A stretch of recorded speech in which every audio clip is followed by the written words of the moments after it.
The comments and opinions of this program may be considered offensive.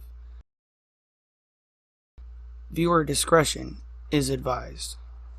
Well, welcome back to Uncommon Sense. I'm Butch. I'm co-host Forrest. And Billy. What's up? We're here. We're going to do a roundtable discussion. We're just going to bring up various topics, discuss them, and this is from a commoner's point of view for all those that are listening. We're going to do our best to describe what's going on, and we're going to let you come to your own consensus as to what's going on. So first we have on our topic list is the hypocrisy surrounding the Independence Day. Now, I brought this topic up, and I'll tell you why. It's because a lot of people out there say Happy 4th of July, and a lot of people do this. And to me, I was born on Flag Day, and it's kind of an insult to me because also being as a veteran, because Independence Day is what made our country free. It is what allowed us to be called Americans. So for people to just shrug it off and call it the 4th of July is like a slap in the face. You go ahead, Billy. If not for Independence Day, we would all be English.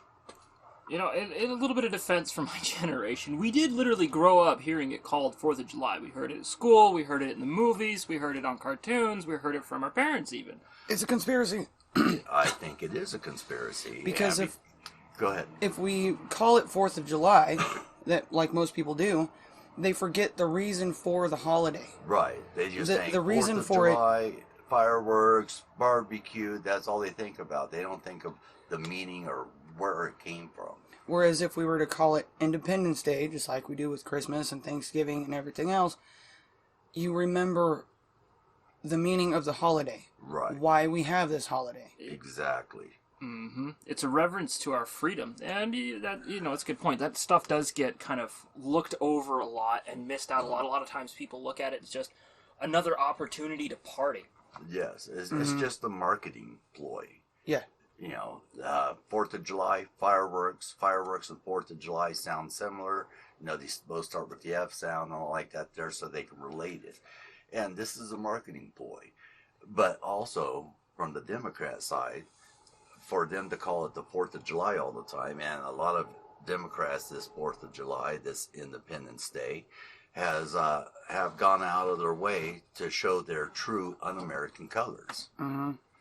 I, for one, Maxine Waters was one of them, but and I think wholeheartedly, if she's not going to be an American, if she's not going to uphold the Constitution, she needs to be replaced with somebody who is going to be an American, who is going to uphold their oath and abide by the Constitution. A lot of these Democrats out there today won't do it. They refuse to. They want to replace the Constitution. And I think it's utter BS. A lot of it is BS, and some of it also ties into a topic that we're going to be talking about later, and some of that has to do with the economic state that we're in now. Right. There's a lot of these new policies that are coming in that are getting rid of a lot of stuff that could be considered traditional or a traditional means of life that aren't as viable anymore. And, how it's not viable, or if it is up for further discussion, of course. Right. But we're seeing major changes, and I think the kind of hypocrisy and the over-marketing of a lot of our holidays, especially stuff like Independence Day, and Christmas is purposely getting kind of overshadowed because they're wanting to move away from that way of life, right, to something that's more in their kind of logic base is to reform the way we're doing stuff for their version of better. Now, if it is better or not, for them, probably. For us commoners, I don't know. Not so much. Not so much. No. Well, and for the Democrats to call it 4th of July, right, that is kind of a way for them to not have to think about the fact that the people are independent. They are sovereign. Right. or at least we were pre-Civil War, we were still in a state as a country where the states were sovereign. Right. The citizens were looked at as sovereign people. Everyone was an individual. Everyone had the liberty to make their own choices. That's correct. We were genuinely the United States of America at that time. And that's something that people overlook when they're thinking about the Civil War. They want to just put it all around slavery. The political conflicts that led up to the Civil War had more to do with the southern states wanting to keep the sovereignty of every state, whereas the North was leaning more toward, let's have a centralized government, federal government, that tells us what to do. Right. And I know a lot of people out there, they have their own beliefs and everything else. And I remember a time not too long ago, it's been a few years, but it wasn't that long ago, that a friend of mine actually asked me, because he wasn't sure about politics, he wasn't sure about Democrats or Republicans and all like that. And I kind of broke it down to him and simplified it for him that Democrats want bigger government, they want more taxes, and they want to rule our lives. Now, it's not just Democrats. There are some Republicans out there, too, and, we call them rhinos, but that's fine. But as far as the Republicans, they believe in less government. Government shouldn't be running your lives. They believe if you work hard, you get to keep what you earn. So it's less taxes. And, the guy looked at me and he goes, really? And we just happened to be discussing it with a person from the Democrat Party. He was there also. And he came off and he said, well, you got it mostly right. Well, mostly is not, this is like one of the Facebook fact checkers saying, it could mislead people. No, it could make them think for themselves. Yeah. I never push politics on my friend. I let him decide for himself. He is a conservative to this day. He's a proud American. And I had the liberty of having Independence Day barbecue with him and his family, and I enjoyed it. And it's always interesting, too, how, because I have a friend that she was surprised I had voted for Trump. And so, we decided we're just not going to talk politics with one another, but it's always interesting because she'll throw Trump jokes at me, and I just politely shrug them off, but heaven forbid I say anything about her voting for the wrong president. Hey, you said we weren't going to talk about politics. Who made a Trump joke like 10 minutes ago? Calm down, lady. But it also, what you were saying kind of reminded me of something I was talking about, or I was listening to this morning, and he was actually talking about, like, the lockdown stuff. Right.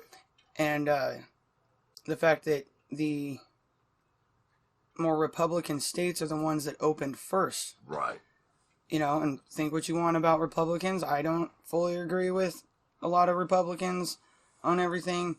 And like you said, there's a lot of rhinos out there.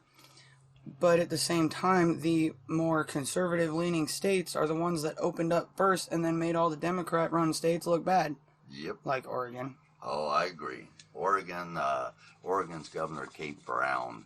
That's a topic for another show, but she's not even a real American either. No, she isn't. We can spend like 2 hours just on that topic alone. Oh, I know.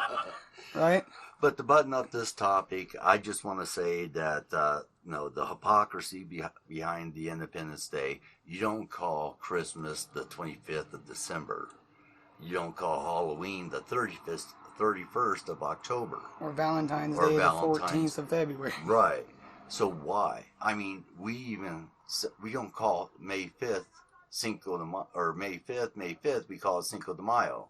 And that's... Which actually is May 5th in another language. But it's May 5th in another language, but that's their day of celebration for when they kicked the French out of one state that was being attacked by the French, one state in Mexico kicked the French out, and they celebrate Cinco de Mayo. And I understand, hey, we celebrate our Independence Day. That's their Independence Day.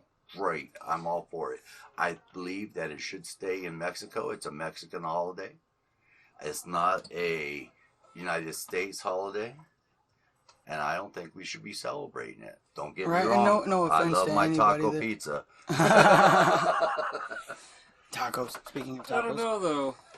Because with that, I don't know. I understand where you're coming from. Right. I have a hard time following that logic just because pretty much all holidays are from different countries. Right. Except for Independence Day. Except for Independence Day. And President's Day. How Christmas was And Veterans literally Day. stolen And from Memorial Day. ancient Druid traditions. Yeah. Yes. No offense to any Christians out there. Pretty much my whole family's Christian. Except for this dude right here.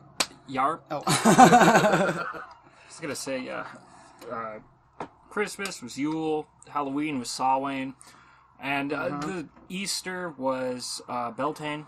And there's a lot of holidays that come from different places. The name Easter Right. actually, that name comes from a Celtic goddess. Her name was Eoster. Yeah. And that's where we get the name Easter. So they even stole our goddess. Right. Which they did with several things. And Oh, yeah. Of course, rabbits don't lay eggs. Those are both symbols of fertility. Yep. Yes.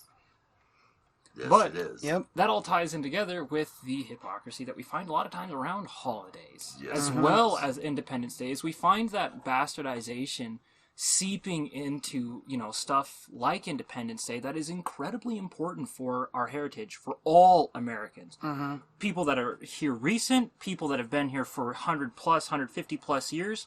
It's important for all of us. Right.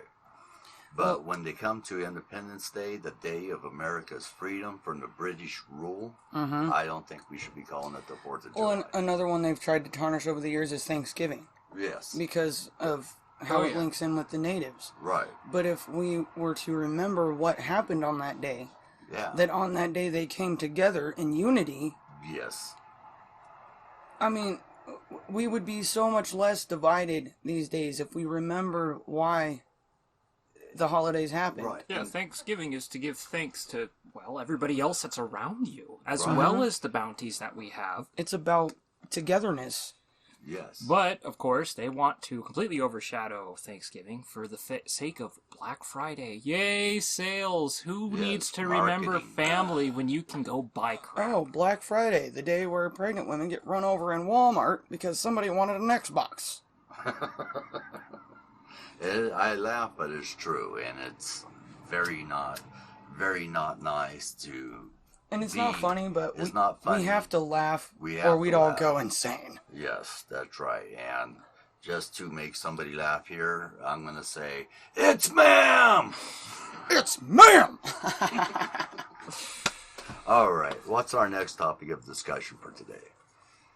Next topic is the automation in the world today. Oh my goodness, the automation in the world today. I'm gonna let this Forrest take over on this. He's pretty much adamant about his thoughts and beliefs on this, so I think you should. I am. And I think you should listen to what he has to say. a big part of that has to come from the fact that I'm the youngest in the group, and Baby. yeah, a little. And I'm genuinely concerned not only for myself but for my whole generation, as well as the generation that came before me, because That's me. everything that's going on now in the workplace is robotics, automation.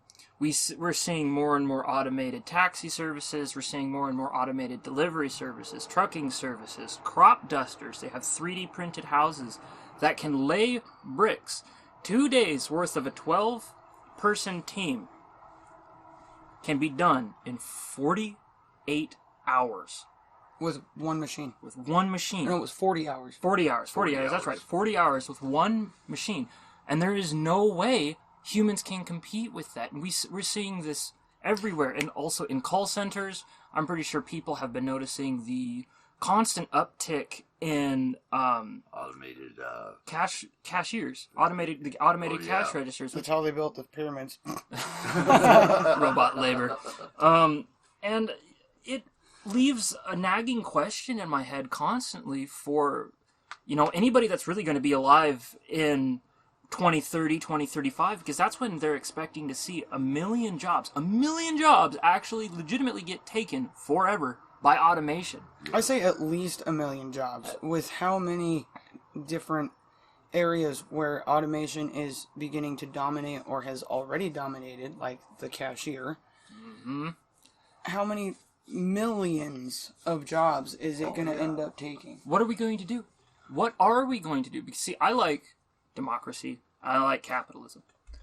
But a problem that I'm seeing is there's no legitimate form of functioning capitalism if 80% of our population in the U.S. is unemployed. Because the jobs that were there, that have been there, are no longer there.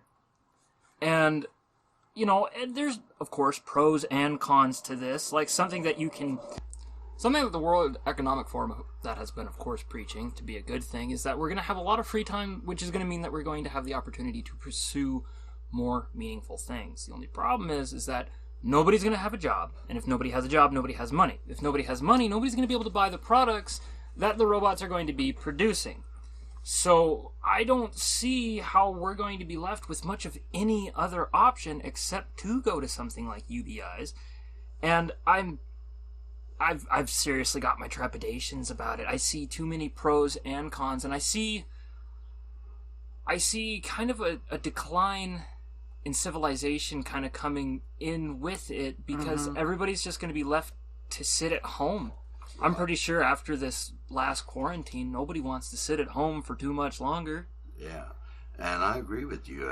Anyone out there that's listening that has a Walmart nearby can also attest to this. They was bad with checkers in the beginning, having only 2 checkers but 15 checkout lanes. But now they've gone ridiculous and put all these self-checkout, and the only checker you can really find is over at the customer service desk. Or at the pharmacy. So, someone experienced, I don't remember who it was now, but someone here locally experienced, there's this older lady, she had no idea how to work that stupid machine. Right. And was asking for help to check out at Walmart. And the guy that's running the whole, U-scan thing, he's like, well, that's not my job. And the person was telling me, they're like, can't you at least show her how to work the machine so she can do it? Well, that's not my job. See now. So that person, right, a civilian, ended up helping the lady check out all of her stuff. And she had like a whole cart worth of stuff. Wow. And they took it upon themselves to help her the whole time, thinking, I'm not getting paid for this. Well, yeah, and that's another good thing to bring up is, when it comes to the little snippets in life where things require a little extra TLC, how well can robots actually adapt to that situation? Well, they can't. The main thing that is missing from AI and robotics to this day is feelings, emotions. And if they would just, it is simple enough to do, I've done it, you write subroutines for each emotion and for statements that rely on those emotions, and when they see and recognize those statements, then they can go ahead and utilize. You should check out some of the newer McDonald's kiosks that you find in some of the big cities. It's some of it's just a full-on, experience with an actual cashier, but the whole thing is automated. Right. They're working on that, and see that's. And this was the result of people asking for $15 an hour to ask you if you want to supersize it. You want fries with that? You want fries? But what is my generation supposed to do when they can't afford a house?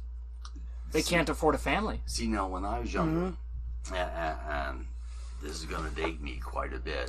But this is why we want extra opinions on the show. Yes, this is why we want extra opinions. We actually have, for those of you that are listening, we have a broad range of spectrums here. We have multiple generations represented.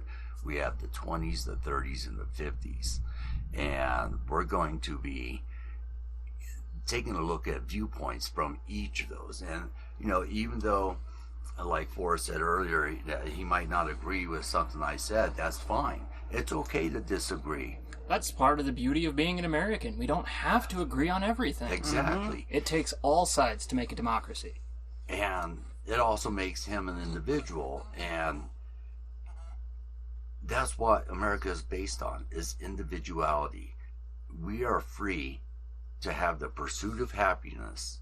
And what the pursuit of happiness means is that as long as we're not hurting anybody else or taking from anybody else, we're free to do whatever we want in this beloved country of ours.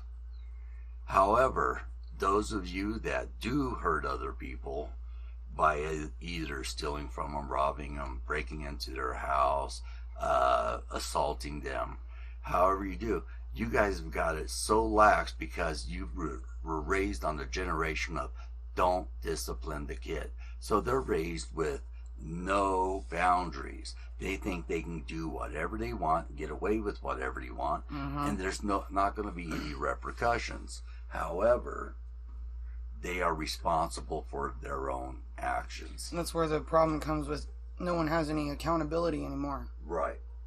No one. A lot Well, of people. not no one, but a lot of people. There's a lot of people that don't seem to believe in accountability anymore. And you know, honestly, I love the internet. Don't get me wrong, ladies and gentlemen that are listening, but I honestly feel like a lot of that getting away with hiding behind a keyboard has kind of encouraged this behavior, because when you're, you know, on Facebook or playing a video game or anything like that, you can say whatever you want to that person. You have no risk of getting hit in the face.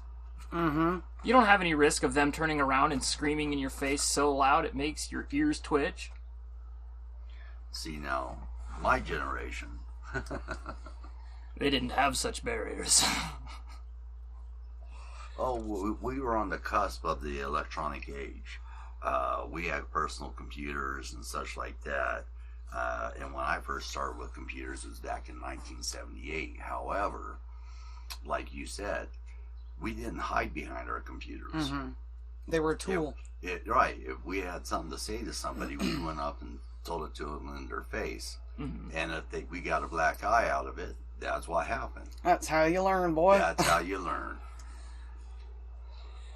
So, kind of going back a little bit, because you were talking about the universal basic income. Yes. And what I worry about is how, like, mine and your generation, and even some that are older than us, have become lazy by proxy, basically, because they don't have anything to do. Yeah, we don't. They have such trouble finding a job. And then when you do find a job, you're answering to, you know, Big Brother back east or whatever. You know, it's like with my job that I don't have anymore. You know, my boss appreciated me. Right. But he has to answer to this guy who answers to this guy who answers to the big dude, or, you know, whatever, and it just goes like that. So when I got hurt at work, it was up to the big people when I was going to get my surgery. You know, it wasn't up to Jeff, it was up to somebody else. So it took them like 7 months to get me my surgery. And if it wasn't for the law saying that they had to cover that, right, they wouldn't have cared. They would have just thrown me out, hired the next dude, right, and moved on with business as usual. And see, and that is a legitimate issue that we're seeing is, you know, there's not very many jobs left, and the few jobs that are left are competed over viciously. I'm pretty sure anybody who's been in the job market anytime recent has noticed that heavy saturation of applications. Everywhere you go, you'll see places with signs saying now hiring, and they will be flooded with applications, and then they will be as picky as they want. Yeah, we used to have stacks when I was doing the hiring. Stacks. Right. Huge stacks of... Yeah. And, potential employees. Yeah. Right. Of course, half of them couldn't read or write, but, you know. But that kind of goes back to what I was saying, where they've gotten so stuck behind a computer, the computer reads for them, the computer writes for them. You know, it does everything for them. They don't have to think about it. And then here with all the automated stuff happening, Sometimes. how many of them are going to be, well, yeah, there are Sometimes. exceptions from that, too. Well, not just us. There's a lot of people out there, in my opinion, that are exceptions, where computers do really enhance them as an individual. Yeah. And that's great. There's a lot of people. And trust me, at my age, but unfortunately, there's also... Right? Unfortunately, there's also a lot that lean on that. Yes. The enhancement becomes a crutch. Yes. And so what I worry about with, universal-based income, that it's basically going to become another welfare. Right. Where all these people are sitting around doing nothing but eating potato chips and watching Netflix. Nobody's doing a damn thing. Or watching Jerry Springer. Okay, right. What do we do? Because, the fourth industrial revolution isn't only so much getting pushed by the big companies that want to make more money, but they're also getting pushed by the competition. Yeah. There's a lot of places in the other bits of the world that are using automation in more and more places, and they're seeing the issues that we're seeing. The difference is their demographic is so much smaller that taking these kinds of changes and stuff is a much smoother transition. Right.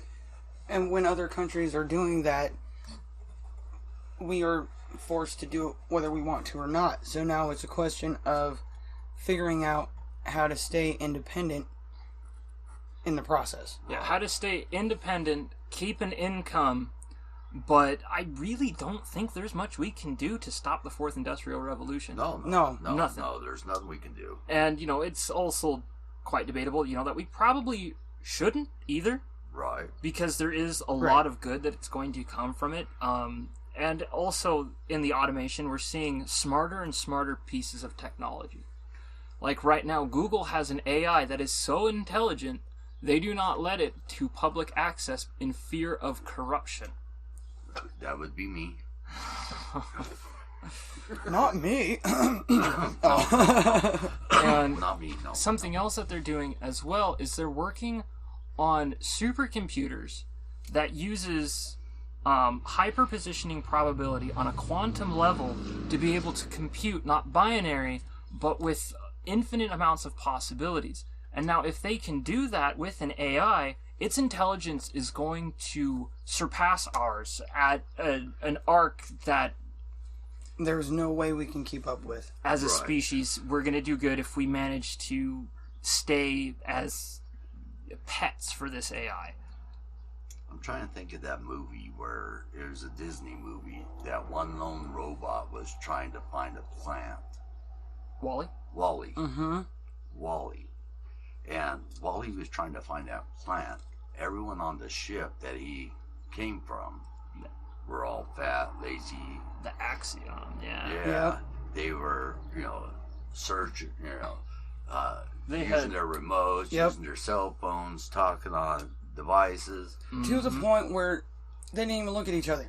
I mean, it's almost like they didn't even know there was other people on the ship. It was that bad. Yeah. Now, And I remember when that came out, they did say part of the this is reason- already happening.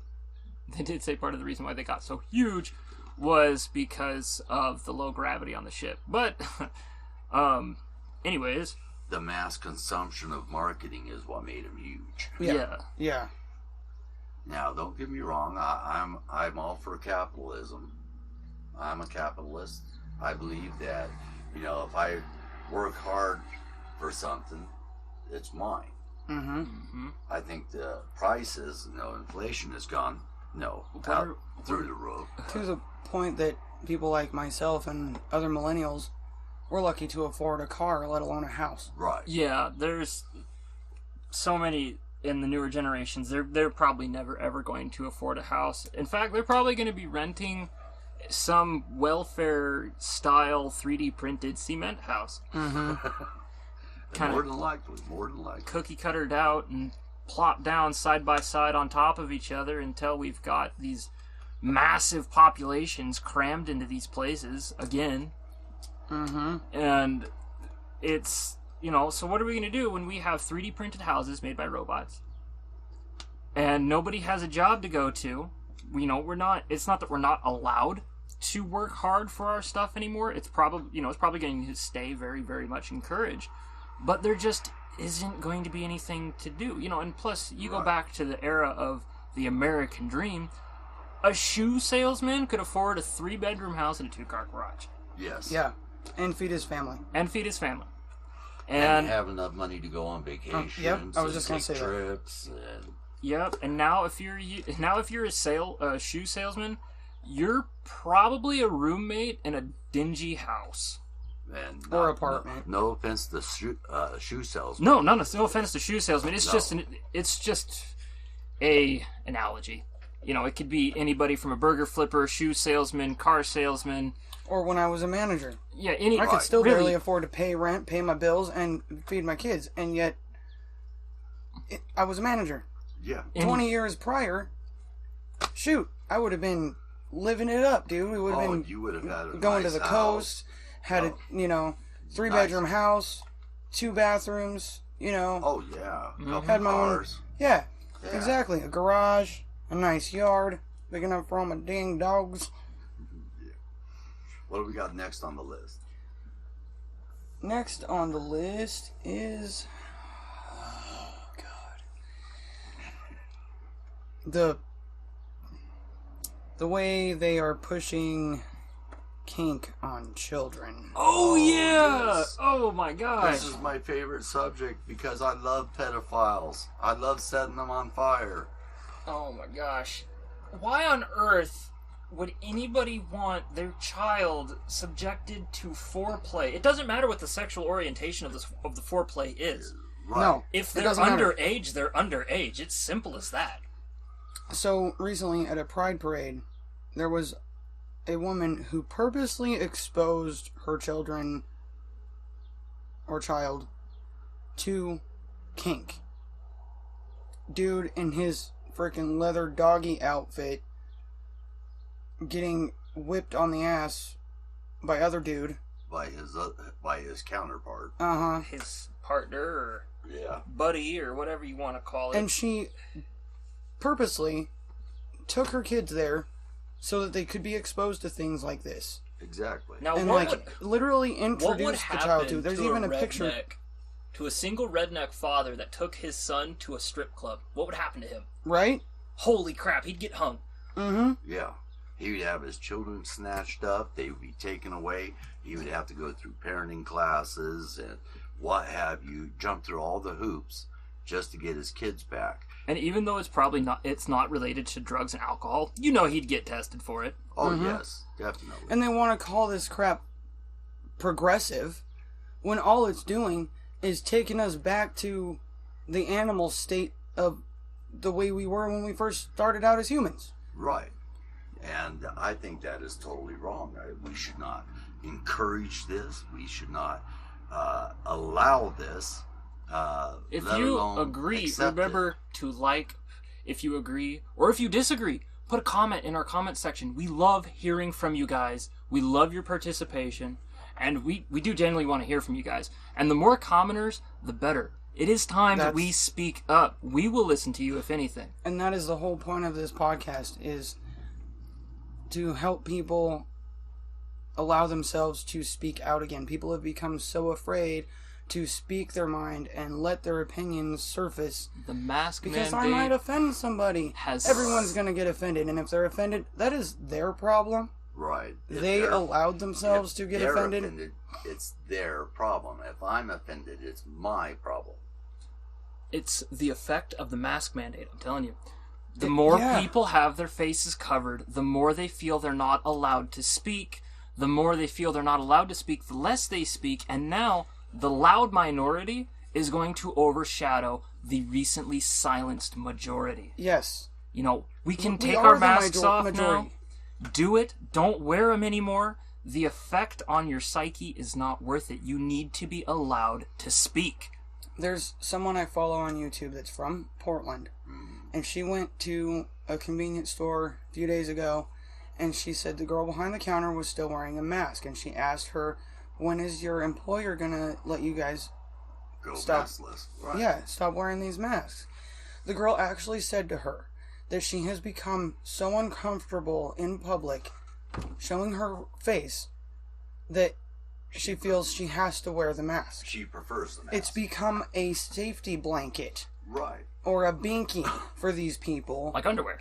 Yeah. Yeah. But worse. It's become as important as underwear because, It's the Linus generation. Linus and his stupid blankie from Charlie Brown. It takes it with him everywhere, does everything with it. But remember, this was enforced on us. Yes. Yes. So, It's not something that happened up. to her by choice. No. She, if nobody had told her she had to wear a mask in the first place, she never would have worn it. And now having to work every single day, living in Portland in a place where they make you wear it all the freaking time. Yeah. That at one point you could have gotten arrested for not wearing one. Yep. I mean, I know that happened in Eugene, so I'm sure it happened in Portland. Oh, yeah. Being told that she has to wear one all the time, at work, out on the street, or whatever, she most likely wouldn't have chose to do something like that on her own if she hadn't been told she had to, or be made fearful of the repercussions of it in one way or another, whether it was getting arrested or, oh, you're going to get somebody sick and you're going to kill grandma. Right. yes.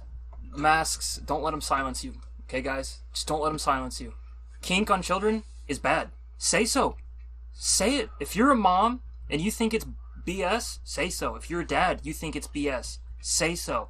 If you're a parent and you don't want your kids subjected to that, say so. Even if you're not a parent, how many people out there have nieces and nephews? Yeah, I'm an uncle.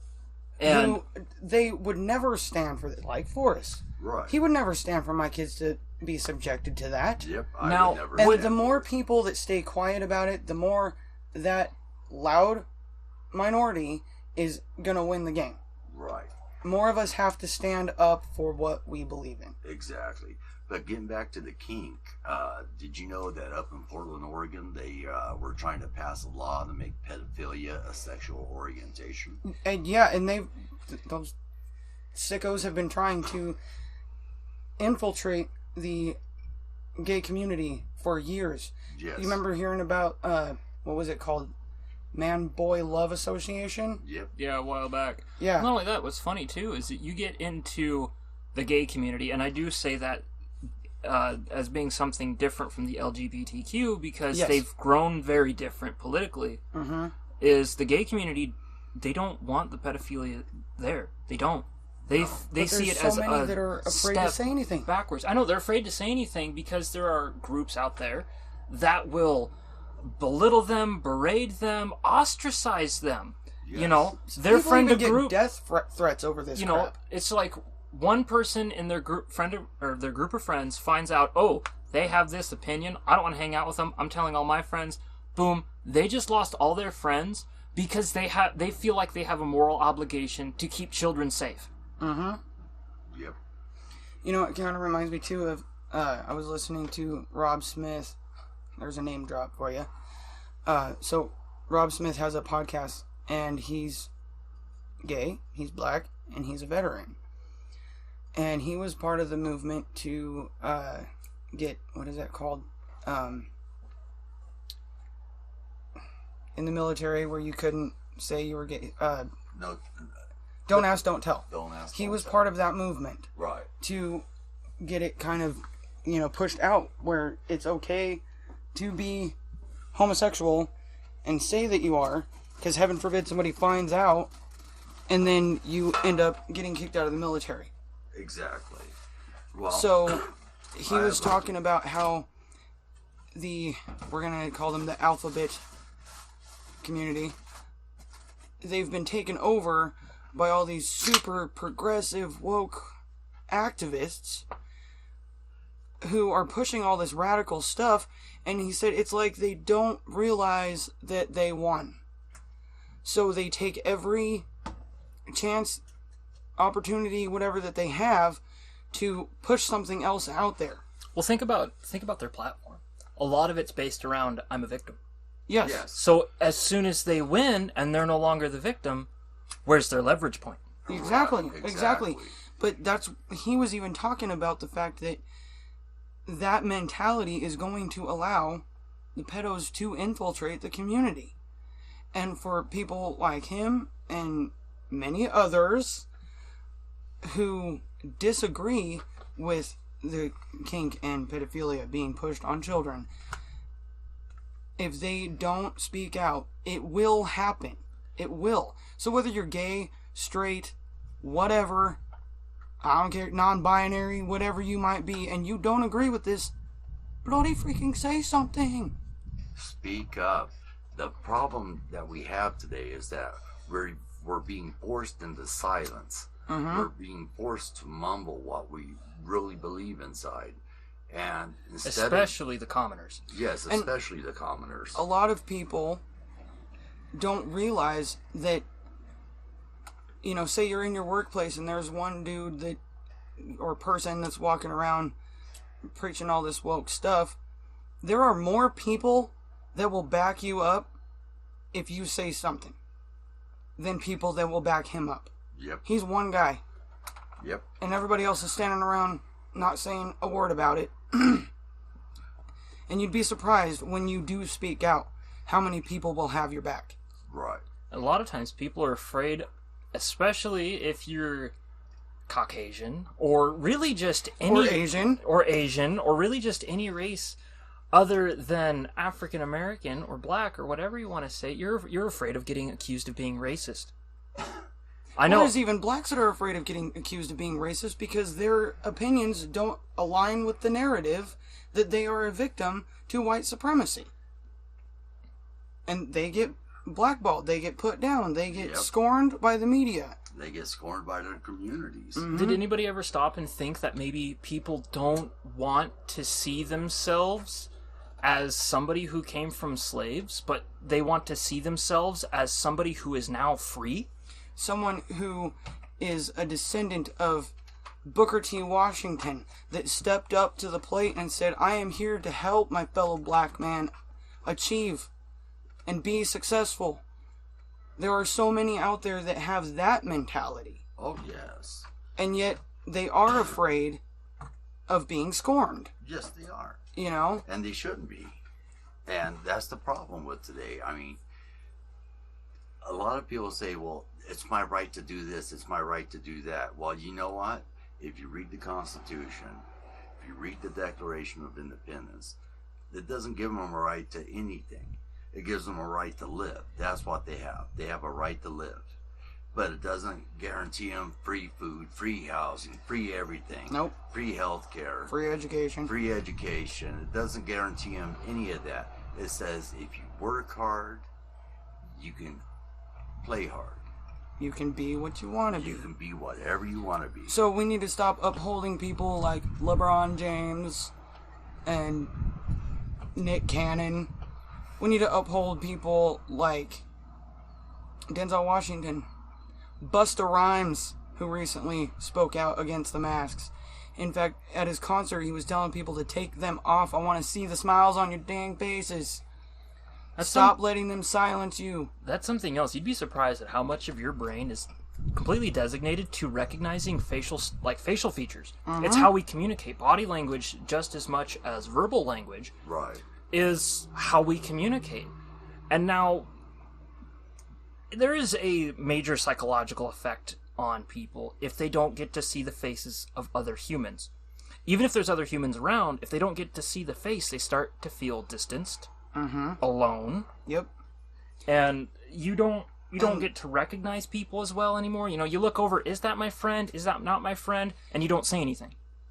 I have seen videos of kids talking about this, going to school, having to wear a mask, and they don't even know who's their friends, who that person is, Right. until they say something, and they're like, oh, that's Billy. Yeah. You know? And it's creating this distance between children at school, which is supposed to be their social life, you know, their learning experience and social life, and that's where they are for the majority of the day.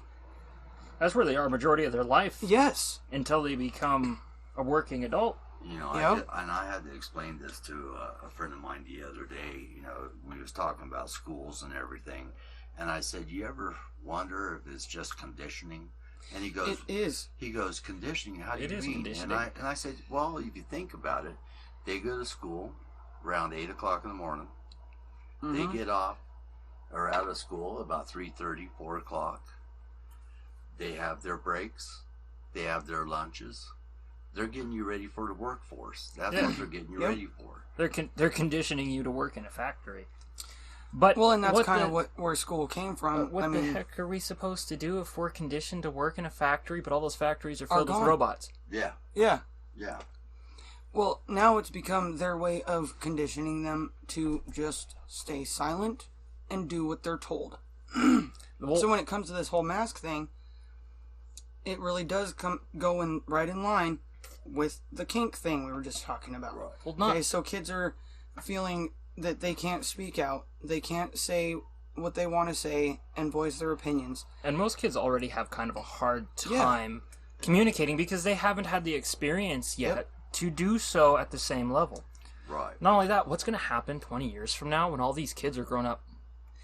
So then they've got schools out there now that are teaching them all kinds of stuff in their sexual education, all the way down to kindergarten, Yes. where they're teaching them what it is to be transsexual and gay and this and that. And so the kids that are uncomfortable with it, they're now afraid to say anything. Yeah. Well, it's like that one gal we were talking about kink with children. This gal was a teacher at a school, and she actually, one of the kids turned her in because she was trying to show masturbation, Yeah, you tell me. and she went ahead and lifted up her skirt, dropped her trowel, and proceeded to start masturbating in front of all these students in the classroom. I mean, yeah, thankfully she did get in trouble and all that, but how many kids does she traumatize in the process? Exactly. And with, like I was saying just a bit ago, with the kink being exposed to children, now in a light where it's a good thing, which is kind of odd, very odd, Right. as well as all of this push for pedophilia, what's going to happen to those kids when they're adults? Yeah. How is that going to affect them? I mean, we have so much research showing that a sexually assaulting a child leaves them messed up in the head for the rest of their life. Yes, it does. It also brings about a turn of events where they learn to be the aggressors. Mm-hmm. And even they if it's start- not aggressive, it has a profound effect on them. Yes, it does. Even for the ones who weren't necessarily, raped or anything, but there was that.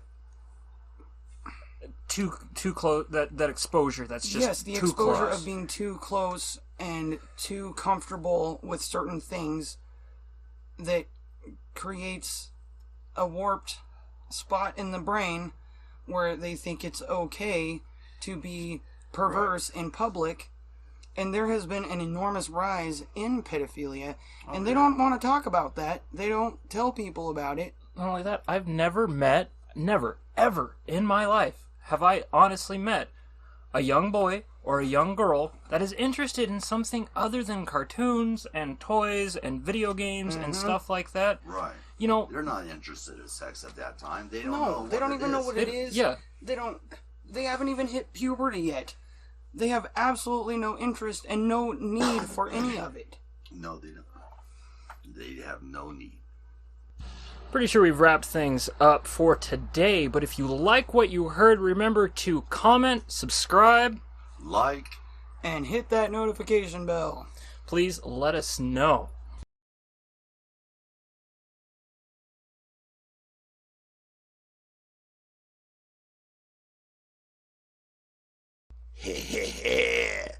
Damn it, Billy.